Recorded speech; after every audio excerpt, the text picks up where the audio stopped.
In this video, we're talking about what to do if you're struggling to get a job in tech sales. So I talked to a lot of people who are excited about tech sales. They've heard it's a great career.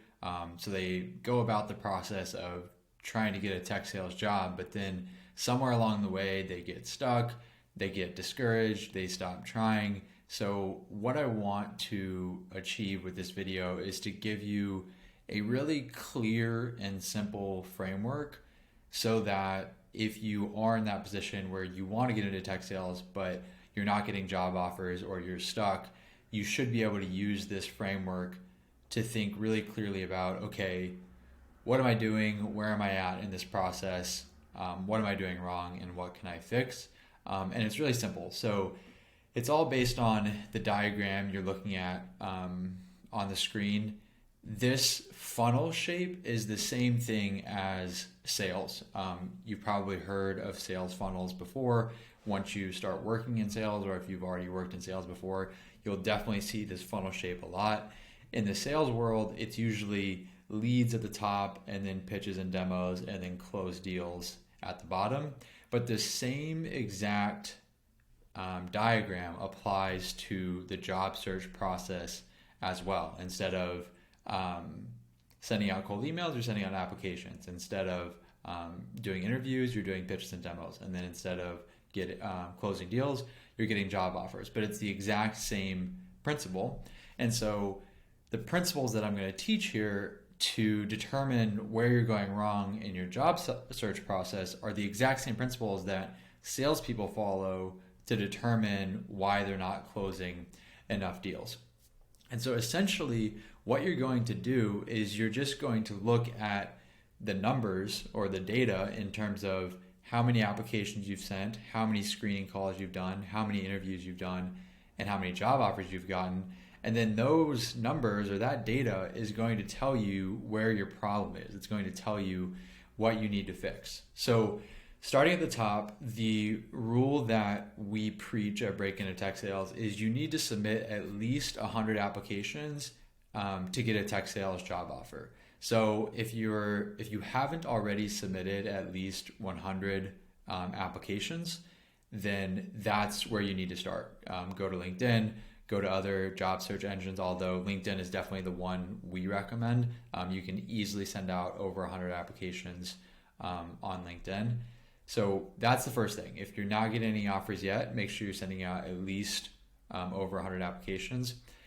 After you've done that, the question becomes, are you getting invited to any interviews?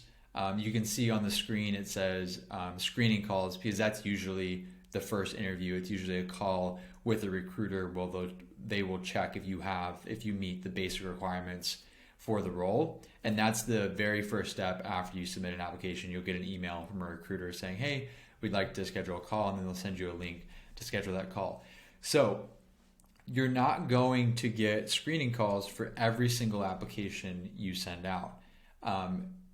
If I'm trying to think right now of a good rate or a good percentage of applications for which you should be invited to screening calls, I would say if you send out 100 applications, being invited to like 10 to 15 screening calls probably that's like a good normal rate of success. If you're a really good candidate, maybe you get invited to like 20 or 25, and if you're maybe not as good, maybe you get invited to only 5, but in the 10 to 15 range is where that's like, okay, that's fine.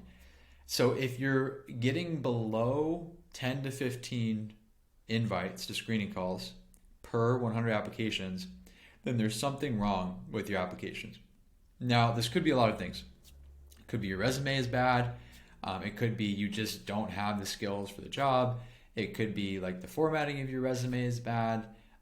There's a bunch of issues, and we talk about those in other videos and on our website. So you'll need to look elsewhere in order to get the exact solutions. But what you know is that if you're getting less than 10 to 15 invites to screening calls per 100 applications, there's something wrong with your applications, and that's where you should focus.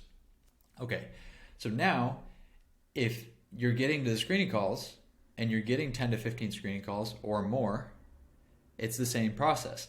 How many second round interviews are you getting invited to per let's say 10 screening calls. Let's say you've had 10 screening calls. I would say at this point, your rate of conversion should be higher. I think probably maybe somewhere between a 50 to 75% conversion rate from screening calls to interviews is a normal rate. That would mean, you're doing your screening calls well. And you're never going to have 100% conversion rate from stage to stage. There's always things that you can't control. The company stops hiring, you don't like the company doesn't like you for some random reason. So like never expect to get 100% conversion from stage to stage, but each stage conversion has kind of an appropriate range. And from screening calls, interviews, based on interviewing myself and also interviewing candidates, I think 50 to 75% is a good rate. And so from 10 screening calls, are you getting 5 to like 7 or 8 interviews? If you're not, there's something wrong with your screening calls.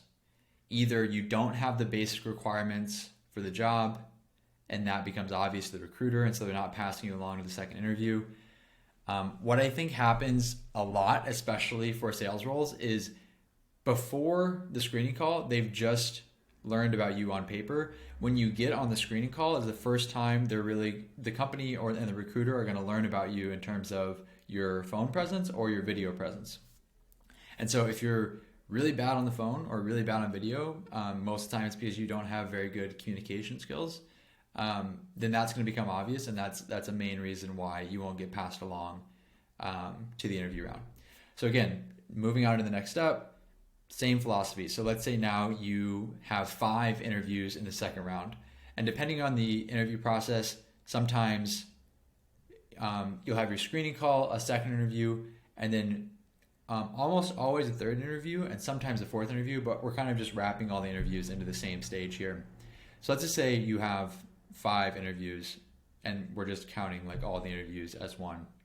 From interview to job offer, I would say again, maybe your rate is like, I don't know, between 25 and 50%, especially if you consider that there's multiple rounds of interviews. There's a drop off between each round of interviews. And so if you have 5 interviews and you're getting less than, let's say, 2 offers, I mean, even if you're getting 1 offer, that's all you need. So you don't really have a problem if you at least get 1 offer. But you get the idea in terms of there is a conversion rate from interviews to job offers. And if you're not getting any offers, but you are doing a lot of interviews, then there's something wrong with the interviews. So I think I've probably explained this like more than I needed to. It's probably already obvious to you, how this general idea works. But the idea is to systematically look at your numbers. You can even make an Excel spreadsheet of, okay, I've sent out this many applications, I got this many screening calls, this many interviews, and this many job offers.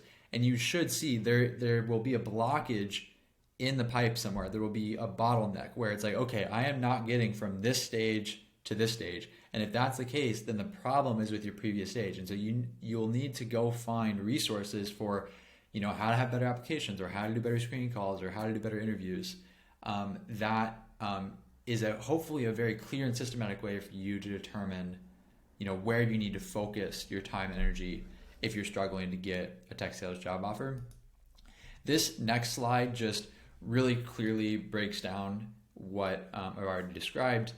If you are submitting applications, but you're not getting invited to screening calls, then your applications are the problem. If you're getting invited to screening calls, but you're not getting invited to second round interviews, your screening calls are the problem. And if you're getting through all the interviews, but you're not getting job offers, then your interviews are the problem. So hopefully this has been a very clear and systematic way to figure out why you might not be getting offers for tech sales jobs. I know it can be very frustrating when you're going through it. It's like, oh my gosh, I've sent out all these applications. It feels like I put in all this work. I don't really know what to do. And I had an old boss that used to say, stress is pressure without a plan. So if you're feeling the pressure of not getting tech sales job offers, hopefully this is the plan that can relieve the stress, because now you know what you need to do, hopefully. You can always send me a message on LinkedIn. It's just Cole Feldman. If you have any specific questions, we also have a Discord server as well, where you can always jump in there and ask people, okay, so I know my problem is with for example, my applications. What do you think it might be? And we can talk together either on LinkedIn or on Discord to figure out the problem exactly. If you haven't already, definitely subscribe to our channel. We talk all about how to get a job in tech sales. That's pretty much all we talk about. So if you're interested in getting a job in tech sales, definitely subscribe. If you're not interested in getting a job in tech sales, then don't subscribe. But in any case, thank you so much for watching this video, and we'll see you around.